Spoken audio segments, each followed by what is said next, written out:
What's going on, guys? My name is Dialytics. Today I'm going to be showcasing some small tips mainly to help out beginner players. These are questions I've got quite often from kind of just sitting around in lobbies, and people would come in asking things and nobody would really respond, and I'm always there to help. So anytime anyone has a question, I normally respond and help out.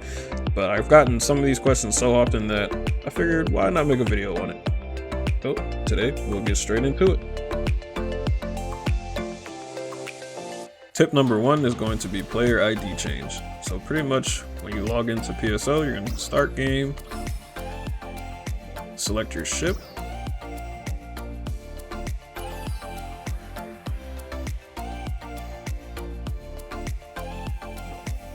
now before you select your character, you go to support menu and you go down to change player ID name.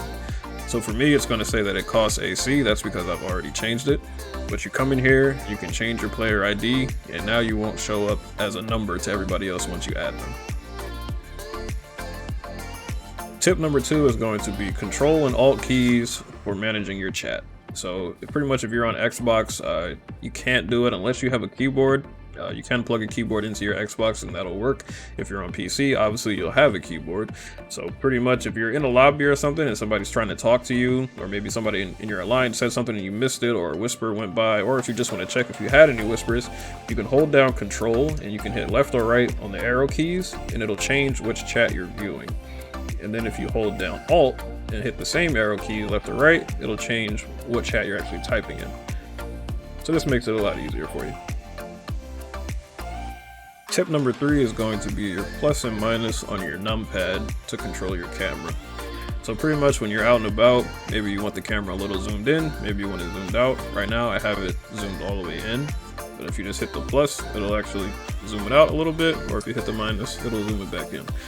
I know the plus should zoom it in, but hey, this is the way Sega does it. Alright guys, tip number four is going to be UI off. So I'm sure you've seen the beginning of the video as well as this little scene here that there's no UI on my screen.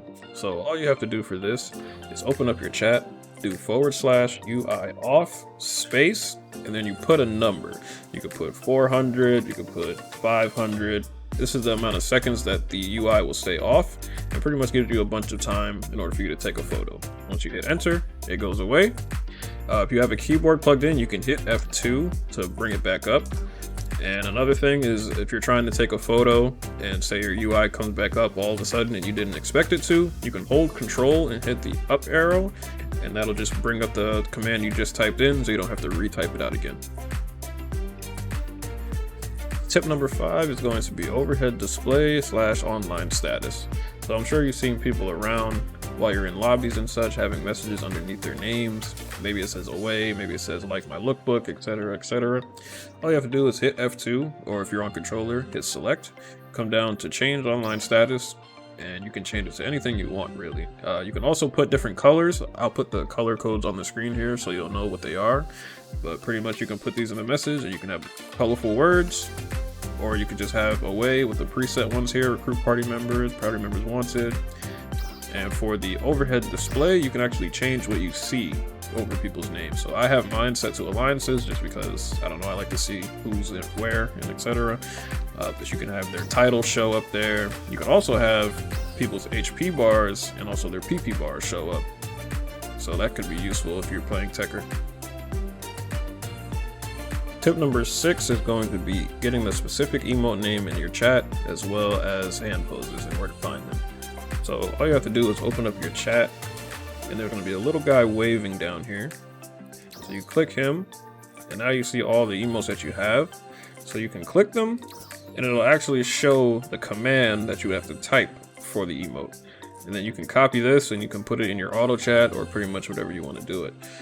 Now you can go back to him, hold down shift, or if you're on controller, hold down right trigger, and hit the same emote. It'll show you the mail command for that same emote. So now you can do both. Now for hand poses, all you have to do is bring up your emotes, go to the emote that you want to use, and for controller you would hit X or square, whichever controller you're using, and for keyboard you would hit R, and then it'll show you the different hand poses that you can use for that emote.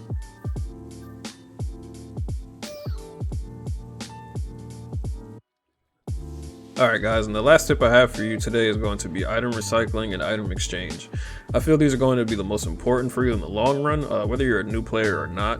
As you can see, in the base game of PSO2, there's an SG shop that you can go to and buy emotes and other things, and we don't really know if this will ever be added into New Genesis, so I feel it's better to prep now and have recycle badges on hand rather than waiting or just discarding them and getting rid of them. I know you don't like your Viper tongues that you get from the daily scratch, but you can just recycle them instead, and that'll be a lot better for you in the long run.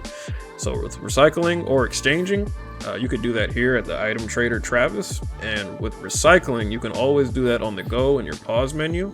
All you have to do is hit pause, go to shop, and item recycle. You'll always have this here. So you see you can do your AC scratch items, your star gem items, anything of the sort, and you can get them in here. There's also, for events, they do have the point boosters in here as well. It costs 5 AC scratch tokens or SG tokens, and you could just do that in here, get your little boost for your event, and go about your day. Now with Travis, you can do both the item recycle and item exchange. And the exchange, I do recommend doing the augmentation success rate because it just costs 10 gold prim swords, and you get those mainly from doing PSE burst, or if you're doing the gold triggers, anything of that like that, you can get these augmentation success rate plus 10s. And as well as you can trade in grinders here for materials that you may need, and that'll make it a lot easier than going out and farming, or especially if you already farmed the area with these materials and then you have to wait a certain amount of time for those materials to reappear again. So this could definitely be helpful. Well, there you have it. That's all the small tips I have for today. Hopefully you found them useful, whether you're new to the game or even if you've been playing this for a while. I'd appreciate if you dropped a like, leave a comment, and also please drop a subscribe if you do like these videos, and maybe I'll keep posting more. My name's Dialytics, and I'm out. I'll see you in the next video.